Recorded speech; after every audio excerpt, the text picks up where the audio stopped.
Welcome to the Future Christian Podcast, your source for insights and ideas on how to lead your church in the 21st century.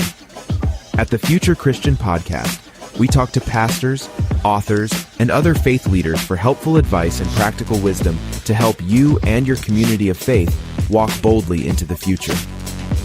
Whether you're a pastor, church leader, or a passionate member of your faith community, this podcast is designed to challenge, inspire, and equip you with the tools you need for impactful ministry. And now for a little bit about the guest for this episode. Welcome to the Future Christian Podcast. Today, Loren Richmond Jr. is in conversation with Dr. Geoffrey V. Dudley Sr. Dr. Dudley is a retired Air Force chaplain, bishop, author, and leadership coach. A lifelong minister and visionary leader, Dr. Dudley is the founding pastor of New Life in Christ Church, one of the fastest growing churches in the St. Louis metro area, and the CEO of New Life Community Development Corporation, which leads major community initiatives, including a $20 million affordable housing project. A John Maxwell Associate Trainer and author of 6 books, including Leading Through Storms, he also mentors leaders through iLeadAcademy.net and Changing Lives Ministries. He and his wife, Glenda, have 2 adult children engaged in ministry and nonprofit leadership. A reminder before we start today's conversation, please take a moment to subscribe to the podcast, leave a review, and share Future Christian with a friend. Connect with Loren, Martha, and Future Christian on Instagram. Shoot us an email at loren@resonatemediapro.com with comments, questions, or ideas for future episodes. We appreciate your voice in how we faithfully discern the future of the church.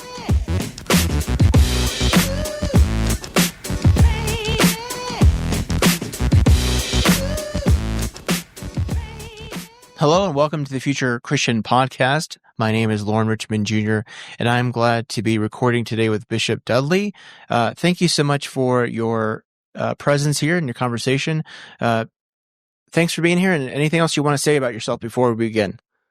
Well, I'm not sure what I want to say other than I'm thankful that you have me on. I know you're going to ask me a lot of other questions. I was thinking about that when you said, okay, what else would you want to say that's not already in your bio? Right. First thing that came to my mind is that I like butter pecan ice cream. How about that? So we can start with that. That's a good one to share. You know, it reminds me, I had an interview a while back, and they asked me, what kind of ice cream would you be if you were an ice cream? And it really threw me. So I think butter pecan would be a good answer, actually, for that kind of question. So true. Well, share, if you would, kind of about your faith background, how that journey began and what that looks like today. Well, I gave my life to Christ at the age of 12 at a summer Christian camp of our denomination. I come up in a Pentecostal holiness faith background, and it actually is the oldest incorporated Pentecostal denomination in the country, United Holy Church of America Incorporated. And so I gave my life to Christ at that summer camp in the right off the beach of North Carolina near Wilmington. Never will forget it, at 12. And from there, just kind of matriculated through the denomination, and I came into, I had this sense of a call on my life at age 13, cause from my tradition, you can come and minister whenever you sense the call on your life. And I did. And I had a brother who was in the Navy at the time. He came home. I played basketball. Never forget it. He said, Jeff, there's the chaplain in the Navy, and he described the duties of the chaplain. It resonated with me. From that point on, I wanted to serve as a chaplain, and I was blessed to serve as an Air Force chaplain for 21 and a half years. Mm-hmm. Yeah. What has been some spiritual practices that you have sustained you during your ministry career? Prayer. First and foremost, prayer, and then quiet time, close to quiet time. Prayer is one. Quiet time is 1A. 1B, if you will, would be reading. I enjoy reading. If I could sit somewhere and read and think about half a day, I'd be happy. I get something to eat and go back to sleep and wake up and do the thing the next day. So Love it. prayer, reading, and quiet time. That's a good day. That's a good day. You know, it strikes me that, I don't know if you remember such things, but I certainly remember as a kid reading about these stories of these ancient, or shouldn't say ancient, but past Christian leaders talking about committing 2 to 3 hours, a morning to prayer and scripture. And now it just seems like the societal pressure is that how could anyone commit, it'd be a waste to commit 2 to 3 hours, to grand prayer and scripture. It's sad that it's come to that, right? Mm-hmm. Yeah, because we are so filled with what to do next. Mm-hmm. And when you say that, it's almost, how can anyone in our faith say 3 hours of prayer is a waste? Mm-hmm. Okay, let's be scriptural. Jesus says 1 hour. So maybe 3 hours is too much. How about that? Let's be ultra spiritual here and say, Jesus says 1 hour. So let's say 1 hour. That's great. That's great. I didn't ask you anything. I don't have anything, the questions I have for you are primarily about your book, but I feel it would be important just to say something about your career in military chaplaincy. I work part-time right now as a hospital chaplain, and I'm certainly slightly different work than a military chaplain, I suppose, in that, you sustain longer relationships with folks in the military there than I necessarily do as a hospital chaplain. But anything you want to say just about your career as a chaplain that led you or formed you into your current role in church ministry? Being an Air Force chaplain is the next best job to what I do now. There's no better job than that. Call on your life, and to be able to carry that call on your life while serving your country and wearing the cloth of your country, to me, unmatched. Completely unmatched. You are in the very midst, and there was a thing that we had when I was active duty that they would say, okay, what's our purpose? What's our mission? You're in the midst of everything. And it was the presence of the holy. And in the midst of war, in the midst of life and death, in the midst of all of that, you are the presence of the holy. And that to me is a formidable place to be. And I count it next to what I do now as nothing greater to do than that. Wow. To have done than that. And correct me if I'm wrong on the timing here, but I imagine it's not like you served during some tense times in our nation when soldiers were at war or going to war, correct? That's correct. I was in during Desert Storm. I was in, of course, the aftermath of that. I served in areas, highly secret areas where I could not wear my cross, had to take my uniform off. What we used to call it the sandbox, in Saudi, UAE, so on and so forth. And then also, I served, predominantly, peacetime, if you will. And any time of service, but those times of service are particularly unforgettable. Yeah. Well, I suppose this leads into a quote from your book that really struck me, and I can imagine how your experience shaped this sentence or two. That battles are inevitable and preparation is intentional. Would you share what brought you to that realization and how they shaped this book? And I suppose we should give a shout out.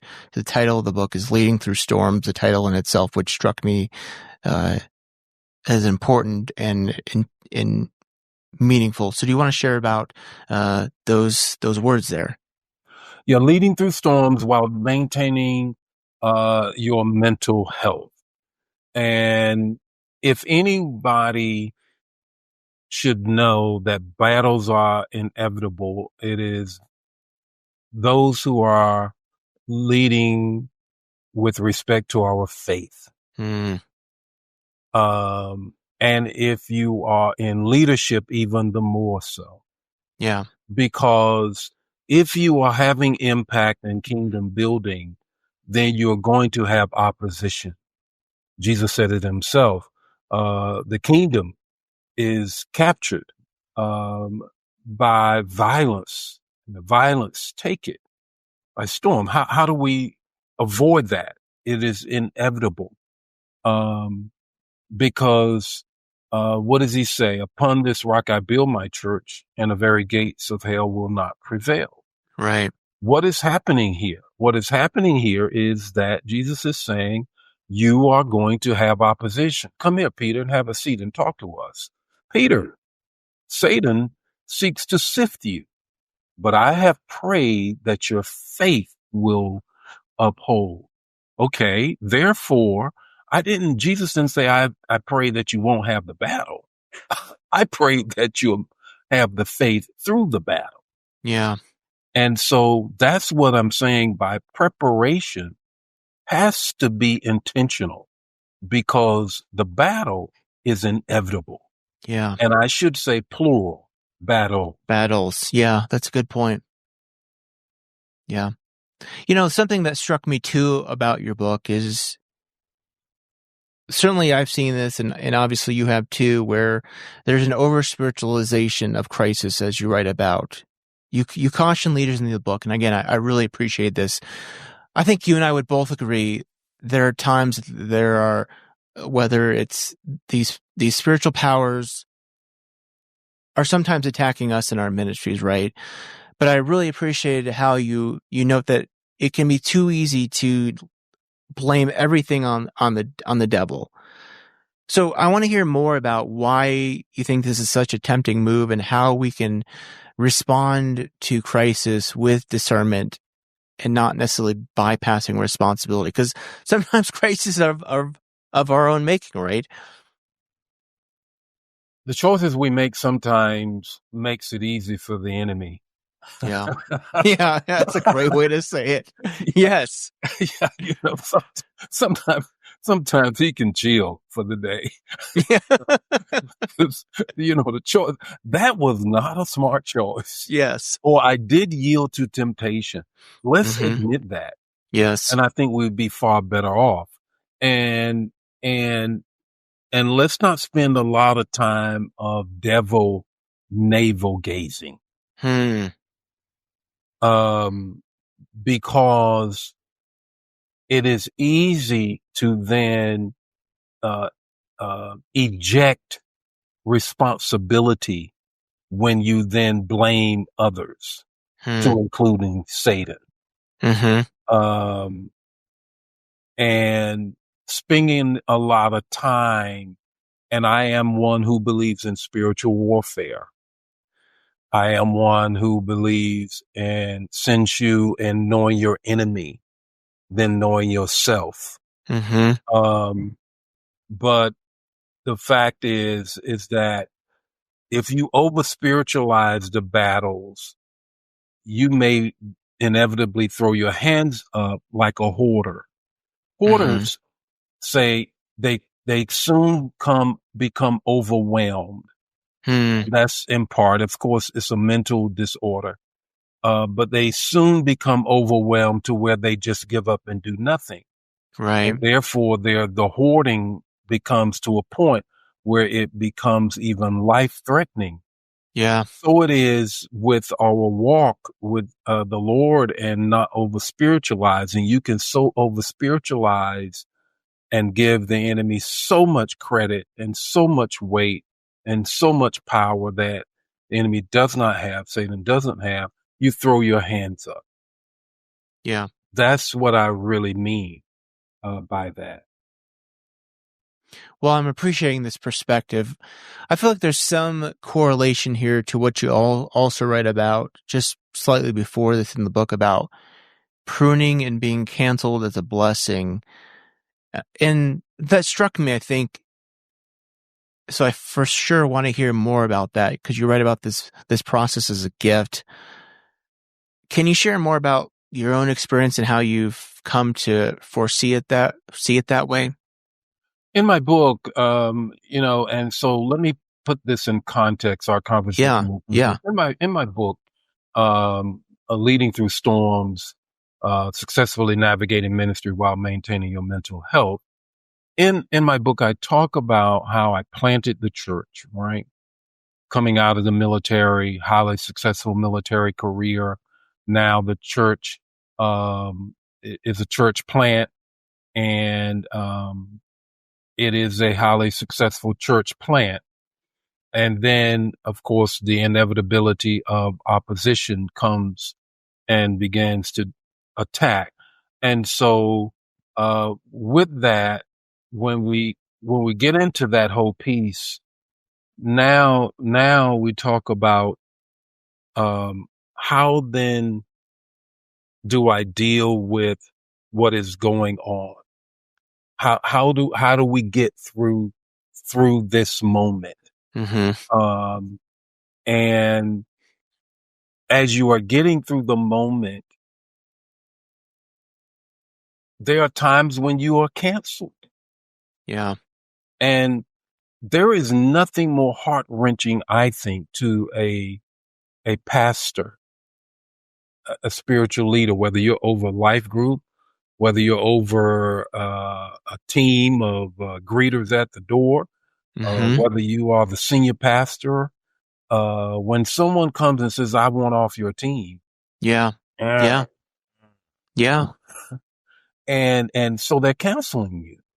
Well, what about when in my book, I talk about there was a sense I felt as if, we had this, one of our leaders, had a, failure of judgment.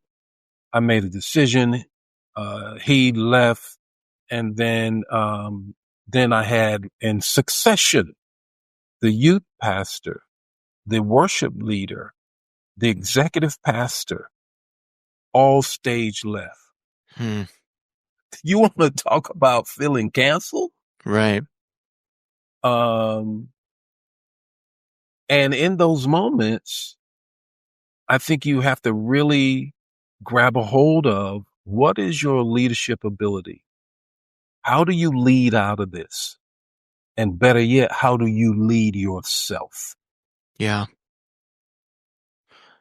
I think this leads into another thing that struck me from your book. Again, one of the things I appreciate about your book is you have these like kind of real simple, succinct sentences that really pack a punch. They really say a lot in a short phrase. You cannot bleed on the people.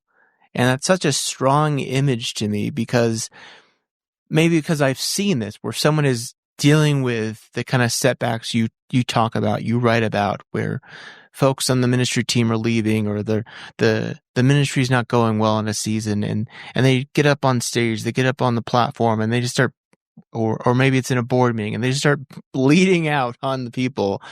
Certainly we want to be like authentic, but talk about the boundary and why those boundaries are important of being authentic, but not being boundaryless, as you say.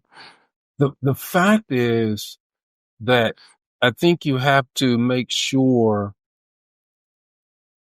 that you can't blame sheep for being sheep. Did you think they were going to turn into something else? When they came in the fold, they were sheep. Sheep, at the slightest disturbance, scatter. We have this image, we know it well in John 10, where Jesus says, "I'm the door." Right. Where he actually, and we know this from the Palestinian culture, that the shepherds then on the meadow side puts the smallest of obstacles around them to keep them, and then he lays in the door. And they have to come in and out through him. We know this image from the 23rd Psalms when he says, he leadeth them besides the still water, Right. battling water. They won't drink. It's disturbance. They easily are disturbed and scattered. So when things happen in the fold and in the flock, and they begin to get disturbed, why would you bleed on them for acting like sheep? Hmm. And then, okay, it hurts, Bishop. Yeah, it does. What do I do with my hurt? If you're not careful, if you don't find a place to put it, you will then, in fact, put it on them. So how do you avoid that? Yeah. You avoid it by preaching series. Yeah. Therefore, you don't on Thursday, Friday preparation, or if you're Saturday night wonder preparation, you then dig into something that's hurting you and it comes out in the message. Mm-hmm. So you do series. You have quiet time, prayer time, reading time. You have a counselor. Mm-hmm. You have a counselor. Therapy is a good thing. Yeah. That you can take this pain and place it there. You have a mentor. So how do you not do that? Because Right. you do want to do it. I mean, Right. who doesn't want, my homiletics professor used to say it's deferred anger. Yeah. And if you don't deal with it, they're going to hear from you. Right. Right. And you're going to use the power of the pulpit Right. to, set some people straight. Yeah. But Sunday morning and Wednesday night ain't the time to do that.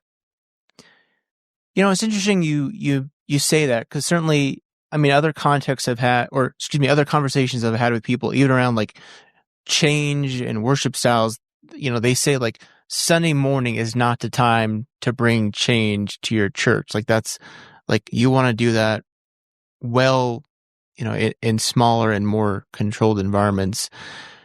I can imagine certainly there are times where you want to speak powerfully about whether it's something going on in society, whether it's going on within your church. How do you discern then? How have you experienced this? Like, when is the time? I mean, is it running through, running this by your mentors, your advisors? Like, now is the time where I need to speak powerfully to the whole church on this. I think you do. In my case, I had an executive coach, which was very helpful. Yeah. Everybody's not in that place to have an executive coach. And so, yeah, I think you run that and filter those things through them.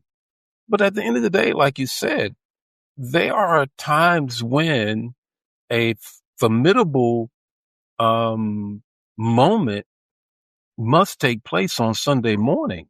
Mm-hmm. That you have to call the church into being what it's supposed to be on a Sunday morning. And that means, and I would say you do that through a series. You do that from a groundswell.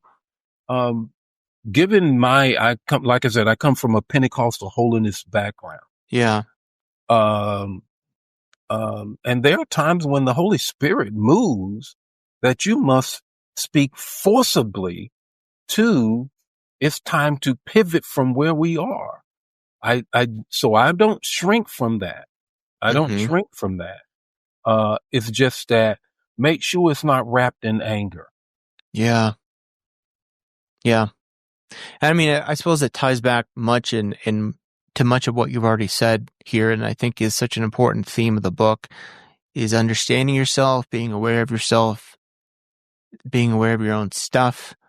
And I think this transitions to what really struck me in your book is just your honesty, your vulnerability in the book, which really struck me powerfully. And I want to recommend it for readers too.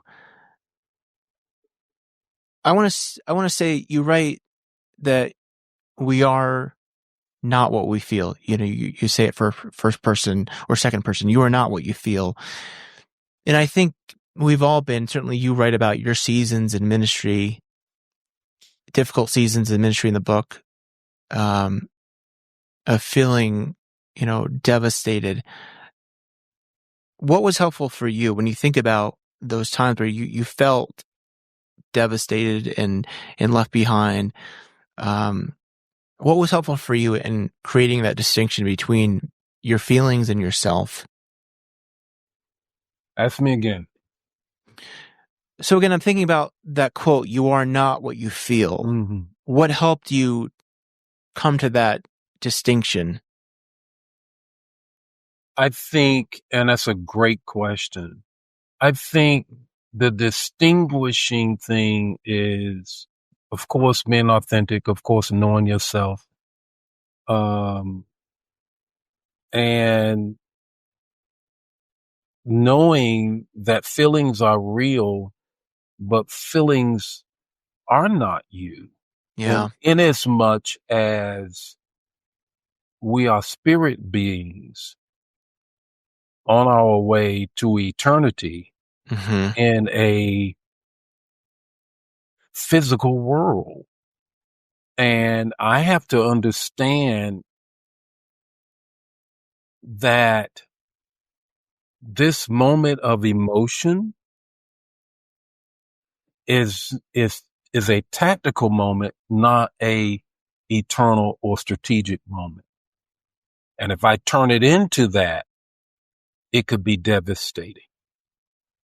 So to that end, I have to distinguish that I'm not my feelings. Mm-hmm. And let me back up and say this: when you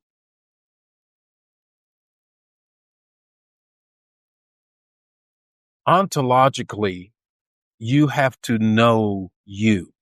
Yeah.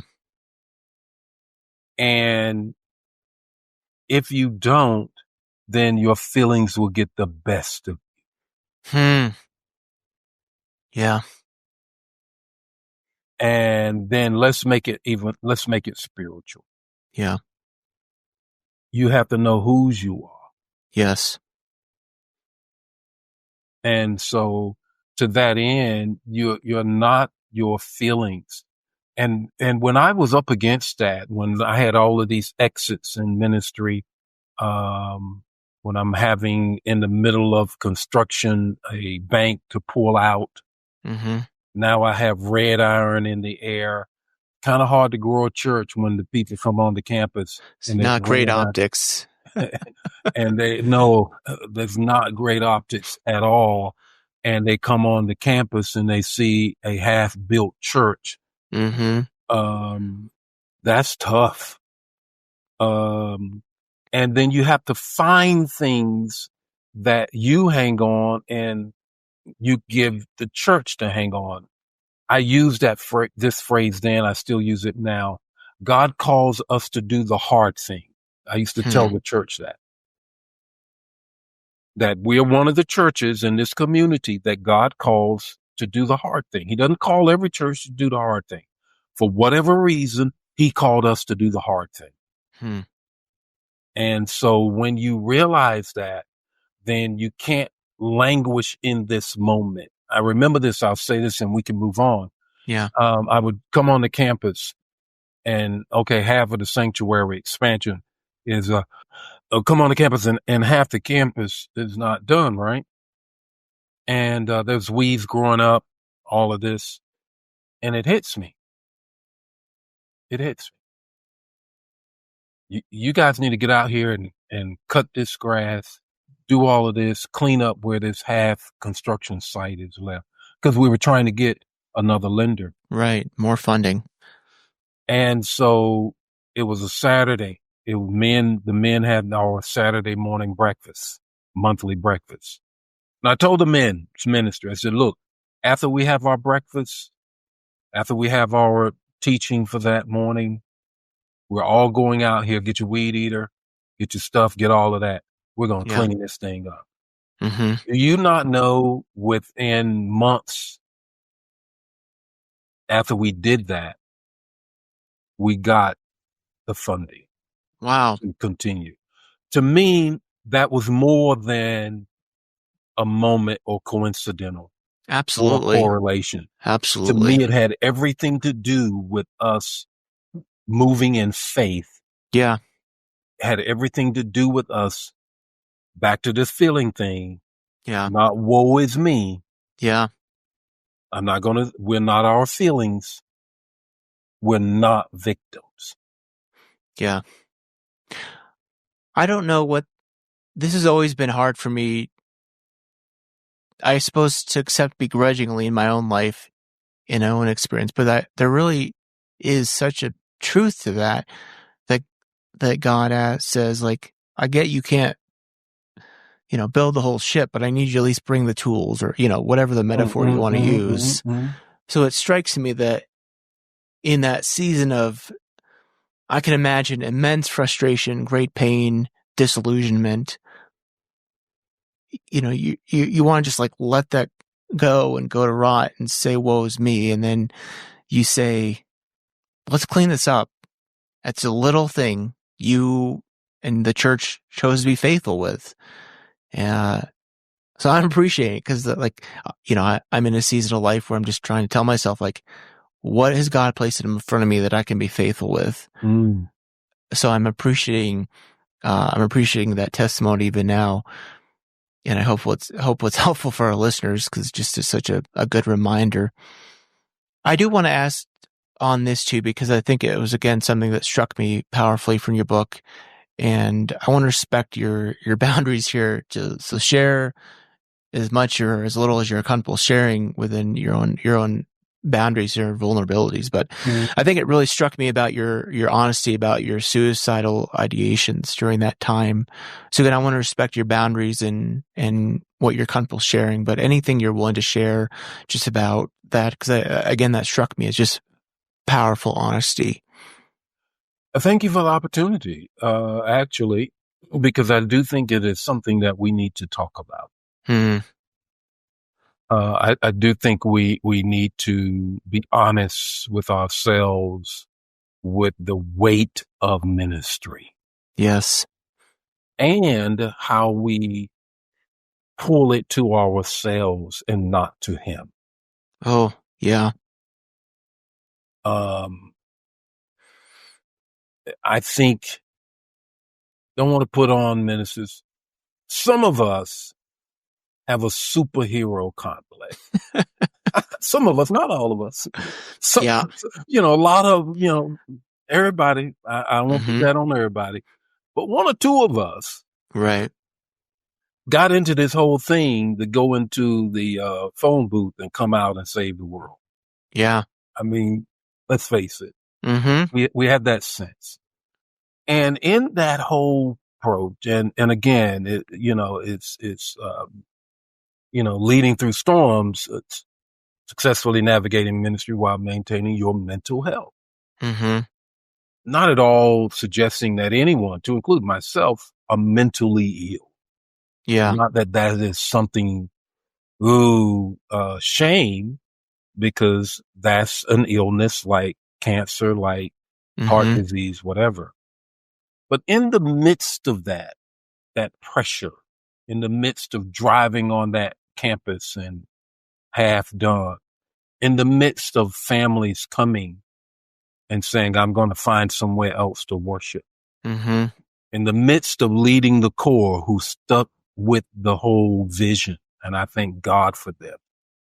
And in the midst of coming on the other side of that, I did suffer with, how do I solve this problem? Leaders solve. Yes. Yep. They solve problems. How do I solve this? What came to me, the best way to solve this, take myself out of the equation, suicide. Yeah. Let the key man insurance pay for everything. Church moves on. I'm not worried. I'm in glory. Yeah. And that's what I had said to myself. In the book, I talk about this. I'd encourage people to get it, to see that. So here I am. I am gone to preach for a seminary buddy whose ministry, who's absolutely exploded. Mega situation, truly a mega situation. Satellite churches everywhere. And he finally gives me a nod. He thinks about his old buddy. you know, finally gives me a shot. Like, now you finally remember me? Don't you remember we went to seminary together? Both of us, we were pretty poor, pretty pathetic kind of guys. And now, so he gives me an opportunity to come and minister. I get there. I'm totally preoccupied with the moment. I'm overwhelmed with my situation and my context.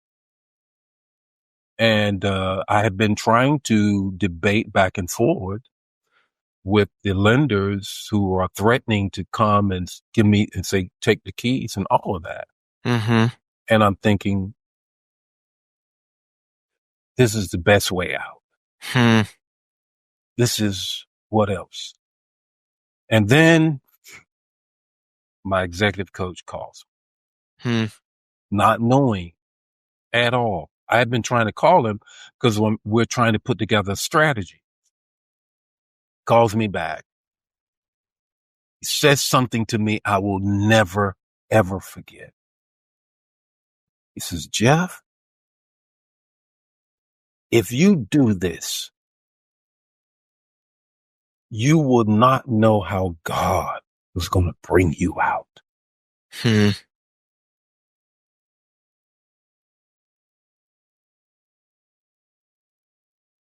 I just think about that. I ain't going. I moved back from the window. It had to be God. Had to be God. I stepped back. I'm in tears. I get it together. I minister that night. My friend, my seminary buddy, he never knows what's going on. And in that moment, I quit, and I say this in my book, I quit marching to the drum beat of that ideation, but to the fact that, and he encouraged me because a coach does not do therapy. So he encouraged me to get with my therapist. We began to talk about that superhero. Put your cape back. Yeah. Jesus, they already pulled lots for his robe. Yeah. You don't have to die for this. He already died. Yeah. Yeah. That was one of the most pivotal moments in my ministry. Yeah. Well, I'm so grateful. I'm so grateful for you sharing that both in your book and, here on this podcast. I just, I'm struck by the importance, just like you said, of sharing these things. I just had to do a training, in my chaplaincy role for, suicide ideation. And I think it's so hard. We want to kind of beat around the bush and not have these direct conversations, but I'm just reminded of, even in my training, about how asking direct questions, to people, and how are you feeling? Like, are you thinking about harming yourself? Like, these kind of conversations, they do matter, and they do have an impact. They do. And it's the same, or probably I'm sure I had a similar training when I was a chaplain in the Air Force. Right. And we do step away. We do shy away from asking that because we don't want to project. We don't want to seem like, oh, are you crazy? We don't want to do all of those things. Excuse me. And those are hard conversations. And in fact, the person on the other end, that's exactly what they need to hear. Yeah. Yeah. Well, I really appreciate your sharing that. I suppose before one last question here before we take a break. I think, again, a simple quote you said that that resonated me here from the book. You said, plant the church first. Again, you ended the book or near the end of the book with that. It sounds simple, but I can see so much beneath the surface. Anything you want to say to that end? Yeah, we did something that I do not encourage church planters to do. And I'm in the midst of planting some more churches. And we were building and planting and building the people at the same time. I would never do that again. I would plant the church as in grow the people before I try to build a building. Yeah. Because doing both, not recommended unless you enjoy pain. Because it's tough. And that's what I was saying then. And I plan on doing that approach going forward as we plant some other churches from our mother church. Yeah. Good stuff. Well, the book is Leading Through Storms, Successfully Navigating Ministry While Maintaining Your Mental Health. I hope, listeners, you got a sense of just how powerful the book is, and Bishop Dudley's testimony and words here are in the book. Let's take a quick break, and we'll come back with some closing questions. Okay, we're back with Bishop Geoffrey Dudley Sr. I should add the senior because I am actually myself a junior, and my father is a pastor too. These closing questions, you're welcome to take these as seriously or not as you'd like to. But if you're a pope for a day, what might you want to do with that day? If I was pope for the day, I would call together all of the world leaders, faith leaders, and I would try to solve the problem in Gaza. Yeah. The starvation that is happening. And I would try to get the political leaders to see humanity and not political power. Yeah. I was struck by that this morning, and I've been thinking, praying, even on my limited impact, how can I move the needle towards humanity in that regard? My goodness, awful. Do you have a theologian or historical Christian figure you'd want to meet or bring back to life? 2, I would want to bring back to life and meet Bonhoeffer and Martin Luther King Jr. I'd love to sit down and talk with them. Then I'd love for them to lead us in this very divisive moment that we find ourselves in right now. Bonhoeffer, because he was very insightful in seeing the waywardness of Christians in that moment and their parochialism and being used by the government to advance a political agenda and not a kingdom agenda. And Martin Luther King in that very similar and causing the country to live up to its ideals. Yeah. Well, I suppose another potentially heavy question here.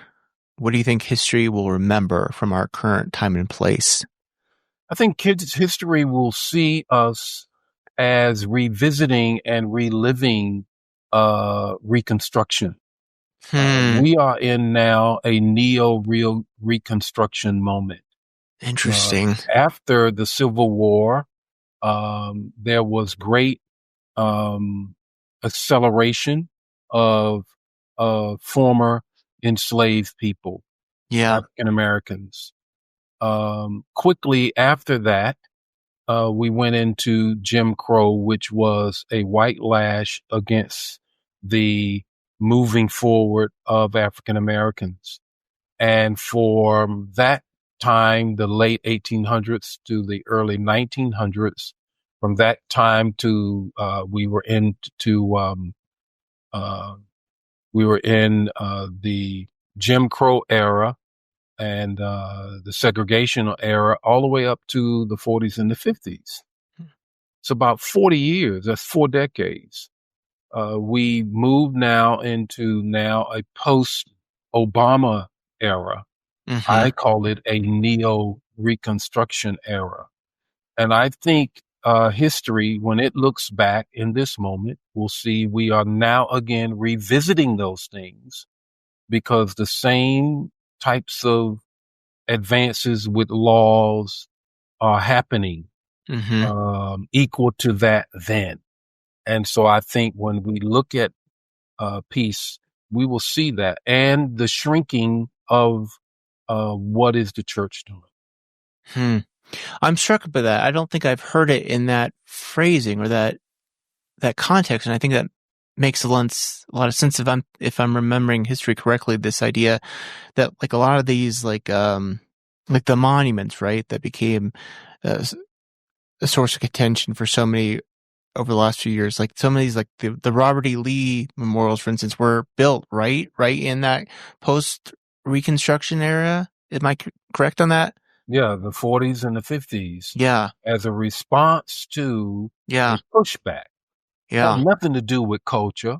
Yeah. Had nothing to do with the Southern culture. Nothing. Zero. Zilch. Nada. Wow. I again, the quote that's been resonating with me of late is the idea that history may not repeat itself, but it sure does rhyme. So it's a fresh, like that.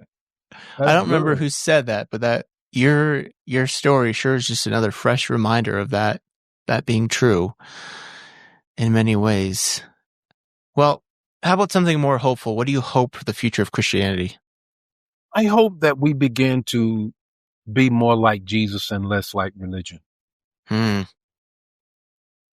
That here is Jesus, the person.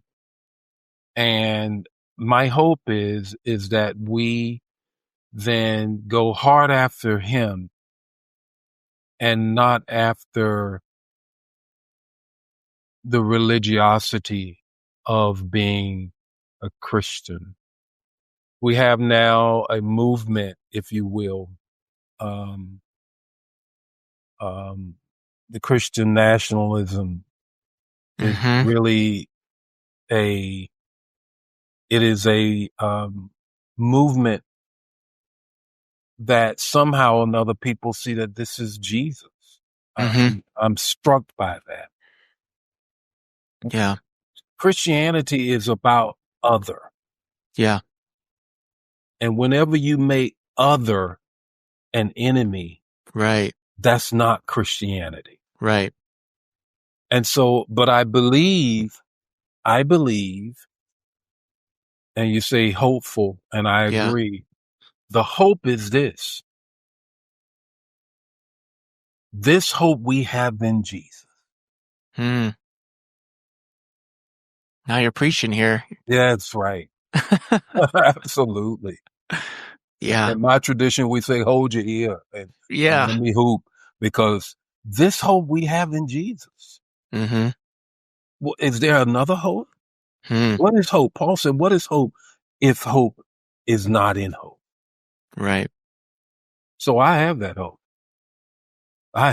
And I'm going to preach Jesus. Amen. Yeah. And I believe that.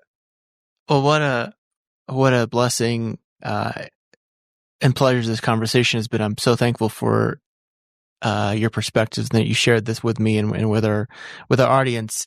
Share, if you would, how people can connect with you, get the book, all that stuff. Well, what they can do, I would love for them to get the book. It's on Amazon, is at Barnes and Noble, or they can go to University Press and get it. Or you can just go come on my website.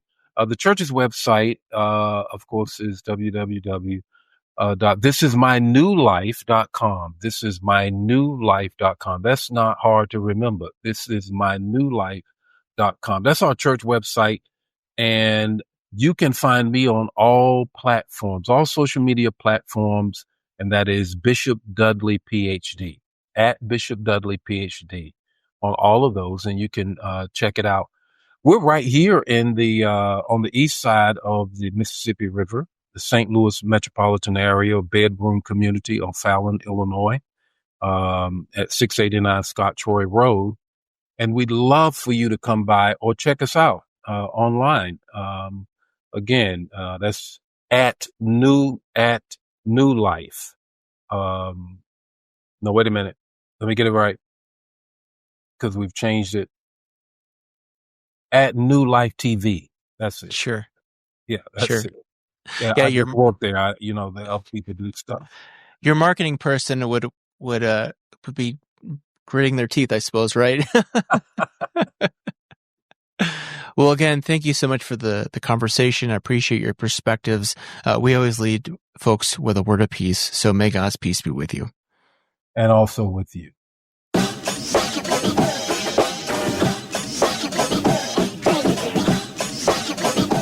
Thanks for joining us on the Future Christian Podcast. The Future Christian Podcast is produced by Resonate Media. We love to hear from our listeners with questions, comments, and ideas for future episodes. Visit our website at future-christian.com and find the Connect with Us form at the bottom of the page to get in touch with Martha or Loren. But before you go, do us a favor. Subscribe to the pod to leave a review. It really helps us get this out to more people. Thanks, and go in peace.